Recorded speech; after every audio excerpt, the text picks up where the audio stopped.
NMBT, National Muslim Basketball Tour. Alhamdulillahi Rabbil Alameen, wassalatu wassalamu ala ashrafil anbiya wal mursaleen, wa ala alihi wa ashabihi wa man tabi'ahum bi ihsan ila yawmiddin. Amma ba'd. First of all, I'd like to thank everyone for coming out here. I know a lot of people are here from very far away. I heard that there's a team from New York. Where's the team from New York? Team from New York. I recently was in New York. It's far, especially if you're driving and you got kids in the back. But Jazakallah khair for coming out and blessing us here in Chicago. We really appreciate everyone that comes out. The team from Atlanta, I mean, that's far as well. Ohio, one of the most boring places to drive through. And they got horrible cops. But subhanAllah, Jazakallah for coming out. Jazakallah. We really appreciate the people here in Chicago. Inshallah, Allah subhanahu wa ta'ala will bring you again and again. But the topic that was given to me today is brotherhood. And to understand what brotherhood is, you have to understand who you are. You have to understand who I am. When Allah subhanahu wa ta'ala created insan, human being, He created insan in a certain way, in a very distinguished way. Now what this means is that when insan comes into this world, when you and I, a human being, comes into this world, we are very dependent. Now if you look at different creatures, different animals, you'll see that as soon as they come into this world, they can function in different ways. A spider, once it comes into this world, 3 days after it's born, 3 days after it comes into existence, it can build the most sophisticated web. But you and I, 3 days after we're born, we're still wetting our diapers. We're still lying there in filth. We're still crying. We're still learning how to eat. We're still learning how to look. Our eyesight is not fully developed. We don't know who this person is in front of us. We don't know who our father is. We don't know who our mother is. Allah subhanahu wa ta'ala, the Lord created insan, human being, in a way that we are dependent.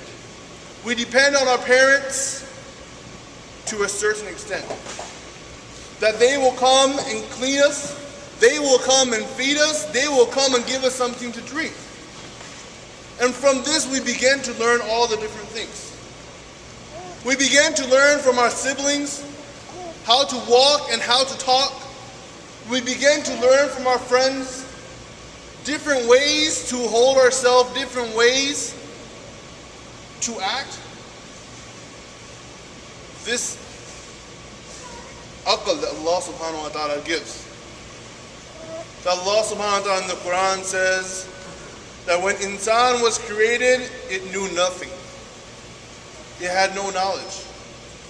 Now if you look at two animals, for example, a dog and a goat, pretty much the same size, you could even take the same color at times. Now you got a dog and a goat, and they're both walking along together, enjoying the nice Chicago weather. But all of a sudden there's a bone there. There's a bone there, and you see that the goat won't even go by the bone, but the dog will. And then after some time, there's some grass, there's some mulberry, and the goat will go to the mulberry, but the dog won't. Here we ask that who gave us this knowledge? Who gave us this understanding that yes, this is my food, no, that's not my food. This is what I can eat, no, that's what I cannot eat. But yet you and I, we have no knowledge.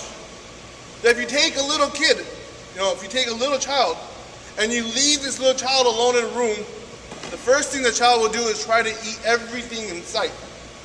It will eat, I have 3 little daughters.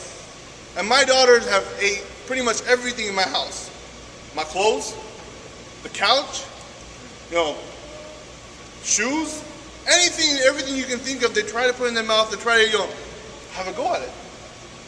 But Allah subhanahu wa ta'ala creates us in a way that we are dependent. We depend on the people around us. That from them we begin to learn, from them we begin to understand that what's good for us, what's not good for us, what we should eat and what we shouldn't eat. And this is how our friends, the people around us, the people that we choose, affect us. Because of this friend, we will understand that smoking might be cool. Because of this friend, we might understand that going home late at night might be the thing to do. Because of this friend, we might understand that disobeying your parents is no biggie. And this is what happens. That these friends become so close to us. We become so dependent on them. Why? Because these are our boys. These are our homies. These are the people that we chill with, we kick it with, we have some fun. And at times what will happen is that we will forget about our own parents. That mother who took care of us while we were there at night in our filth. We will forget about all of our favors and we'll go and kick with our friends. We will forget about our father, the one that paid for every single thing that we have. Who paid for the clothes that's on your body, who paid for the roof that was over your head, who paid for the food that went into your little stomach. Why? Because your friends are telling you, let's go have some fun. And these boys will become so close to us.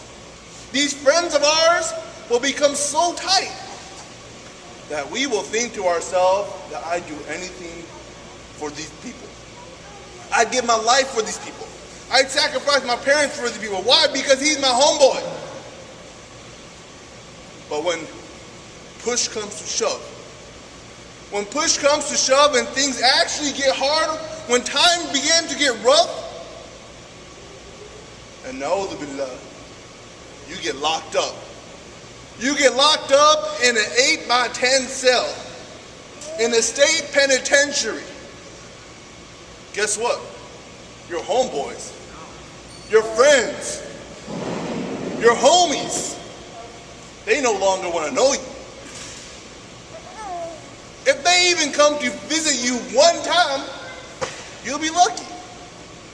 Come Eid, the day of rejoice, the day that we celebrate.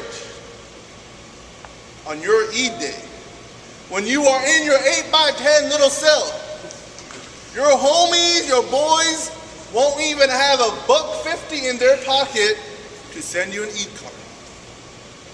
But at that same very moment, at that same very time, your mother and father, your close friends, your true friends will be there every single Saturday, every single Sunday. That, Berta, my son, how are you? How are you doing? How are things inside? Don't worry, I'm praying for you. I'm going to the court. I'm doing this. I'm doing that. I'm trying my best to get you out. So here on one hand, you have a brotherhood.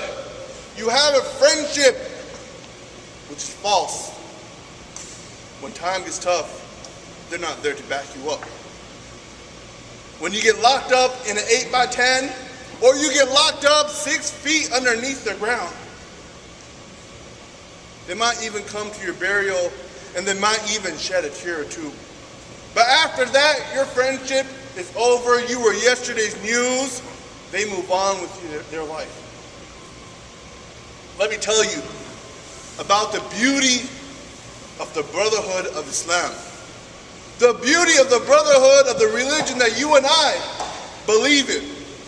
That a person that passes away, when we hear the news, what's the first thing that we say? Inna lillahi wa inna ilayhi raji'un. We are from Allah subhanahu wa ta'ala, and to him we shall return. The second thing that we say, may Allah subhanahu wa ta'ala give him Jannah. Even if we don't know the brother, the first thing we will say, may Allah subhanahu wa ta'ala give him Jannah. Rasulullah sallallahu alayhi wa sallam, Nabi alayhi salatu wasalam says, when a person goes into that very narrow, that very small, that very lonely grave, the only thing that will come to him will be his good deeds. If because of his good deeds, if it's because of his actions, if because of his way that he carried himself, He has people behind him who will pray for him, who will miss him. And when they miss him, they won't only leave a rose on his grave, but they will sit down and read a bit of Quran. They will sit down and they will raise their hands to Allah subhanahu wa ta'ala. They will sit down and they will make dua that Allah subhanahu wa ta'ala ease the punishment of the grave from our friend. This is what the beauty of the Brotherhood of Islam is. The beauty of the Brotherhood of Islam is that, for lack of better words, it's like a very fast car. A very fast car. That it can go 0 to 60 in no time. That I just meet this brother right here and give me 10 minutes and we can be eating from the same plate of food. Give me 10 minutes and we can be drinking from the same glass of water. Give me 10 minutes and I'll be hugging this brother. Give me 10 minutes and I'll be calling this brother my akhi, my brother. Why? Because in his heart is the same thing that's in my heart. His heart beats the same exact words that what my heart beats to. His heart beats to the oneness of Allah subhanahu wa ta'ala. And it's because of this one beat, it's because of this beating of the heart that when we turn on the news and we see about all the different things that's going on in this world. We hear about Muslims being tormented and tortured all on the other side of the globe. People that we've never seen. People that we don't know. We might not even know their names. But in our heart, we feel pain. In our heart, we feel what they feel. To us, it's like the Muslim Ummah is a single body. The Muslim Ummah is one single body. If the eye hurts, the hand will hurt. If you are in pain, my friend, guess what? I will be in pain as well. Truth be told, in today's day and age, just a couple of days ago, I was with a couple of brothers. And this other brother came and he said, Assalamu alaikum, wa salam. How are you? And the person that was with me, he actually began to say how he was. Things are going okay. At school, I'm having this issue. At home, I'm having this issue. And when he looked up, the second brother was gone. He didn't even care how he was. That's our situation right now. Our situation right now is that from inside, we slowly become empty. From inside, the feeling, the Brotherhood of Islam is slowly dying out. From inside, we don't feel the love that we should feel. Whereas this love, this was the very same love that made the Sahaba and Ajma'een stand in the same very line. That made the Sahaba and Ajma'een stand shoulder to shoulder despite their differences. This love of Islam will be true when I look into your eye.